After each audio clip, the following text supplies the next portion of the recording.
Hey, what's up? Today it's a new Swift tip video, and in this video we are going to see a Swift keyword that is not very known, I think, but you will see that whenever you have a good use case for it, it can be super helpful. So, as always, to begin, I'm going to paste in some code to give some context. As you can see, I've just pasted a function called useFile, and you can see that for the moment in this function I am opening a file using the FileHandle API. Now, if you have ever used this API, well, you know that when you open a file this way, you must not forget to close the file once you are done with it. The API expects that you are calling the close file method, and actually, if you forget to do so, it's considered a programming error in your code. And this pattern of opening a file and closing it, it's actually a pattern that we find a lot in Swift code, but in programming in general.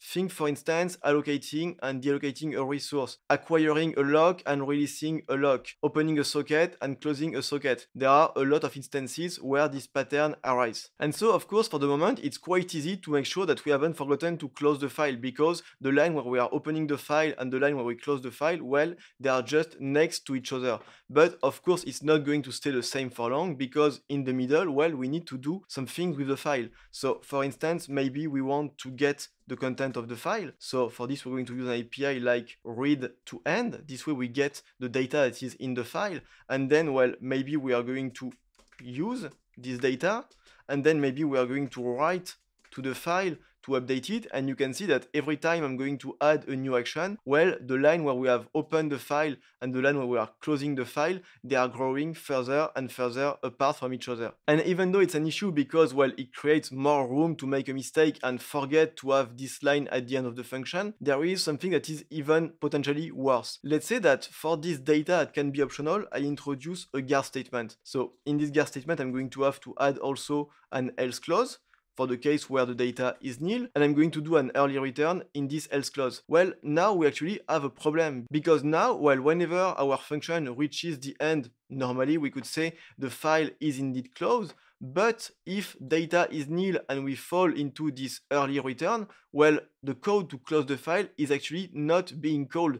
And as we've seen, that's a serious programming error. And for the moment, well, there is no good way to solve the issue. The only way that we have is that we can actually just, well, before the early return, copy and paste the code to close the file, but it's not a very good solution. First, because we have to duplicate code, and well, we don't want to do this in general, but also it becomes super easy to forget to duplicate the code if we add a new guard statement somewhere in the function. So it's not a great way to deal with this situation, and we would like to have a better way to handle it. And as you can imagine, this is where the keyword defer is going to come into play. So I'm going to just revert the state of the code and put it like it was before. I'm going to cut the line where we are closing the file, and now I'm going to use defer. So as you can see, I am writing code just at the beginning of the function, or nearly at the beginning, just after we have opened the file. And now I'm using the keyword defer, and after the keyword, I am going to define a scope of code, and in this scope of code, well, I'm going to close the file. So how does this work? Well, the way that defer works is that even though this code is written on line 5,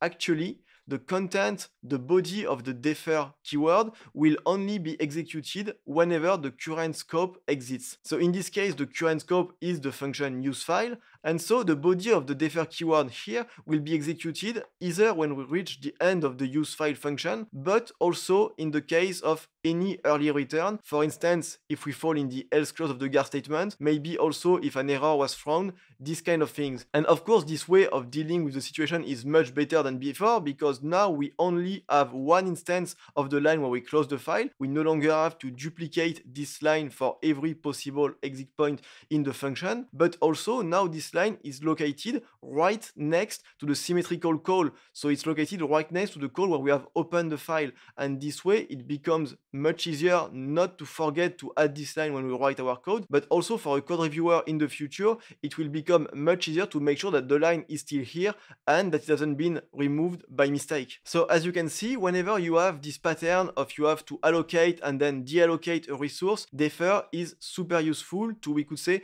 gracefully implement the requirement of this pattern. However, before we end the video, I want to warn you against a possible drawback of maybe using defer a bit too much in your code. Is that if you look at the function, something actually quite significant has changed. And it's the fact that now the order in which the code is executed is not the same than the order in which the code is written, meaning that the code is written in this order, line 4, then line 5, then line 7. However, if I run this code, it's executed in a different order because line 4 is run first, then line 7, and then only line 5. And if you were to use defer a bit too much in your code, as you can imagine, it would probably lead to a code base that would become increasingly confusing and harder to read. So my advice would be to only use defer when it really makes sense. For instance, whenever you have this pattern of deallocating a previously allocated resource. So that's all for this video. I hope you found it to be helpful. As always, thank you for watching it and see you next time.